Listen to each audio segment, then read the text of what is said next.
ప్రార్థన. మహా అద్భుత ఆశ్చర్య కార్యాలు చేసే మా మంచి తండ్రి, నీకు వందనములు ప్రభువా. నీవు వైద్యులకే పరమ వైద్యుడవు తండ్రి, మీకు అసాధ్యమైనదంటూ ఏదనూ లేదు ప్రభువా. మరొక రోజును అందరి జీవితంలో ఇచ్చి ఈ ఉదయకాలపు సమయమున మొదటిగా మీకు ప్రార్థించుకొని ఈ రోజును ప్రారంభించుకోవటానికి ఇచ్చిన గొప్ప అవకాశమును, ధన్యతను బట్టి వేలాది స్తుతులు స్తోత్రాలు చెల్లించుకుంటున్నాం ప్రభువా.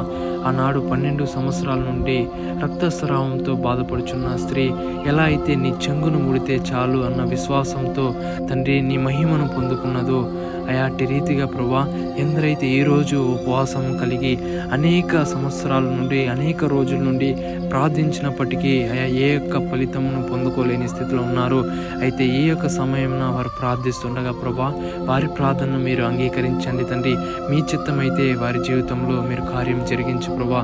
ఎందరైతే తండ్రి ఆ కుటుంబాల కొరకు ప్రార్థించుకుంటున్నారు, వారి తల్లిదండ్రుల కొరకు ప్రార్థించుకుంటున్నారు, వారి బిడ్డల కొరకు ప్రార్థించుకుంటున్నారు, వీరు మారారా అని చింతిస్తున్నారు ప్రభువా.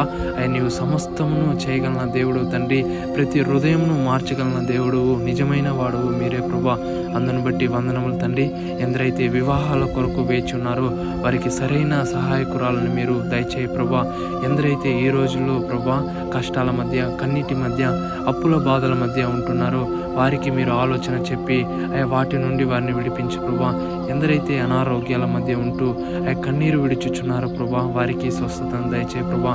ఈరోజు అంతట్లో మీ తోడు, మీ మహాకృపను మా తోడు నీడుగా ఉంచుతారని నజరేయుడైన యేసయ్య అతి పరిశుద్ధమైన నామం పేరిట అడిగి ప్రార్థించి వేడుకుంటున్నాం మా పరమ తండ్రి. ఆమేన్.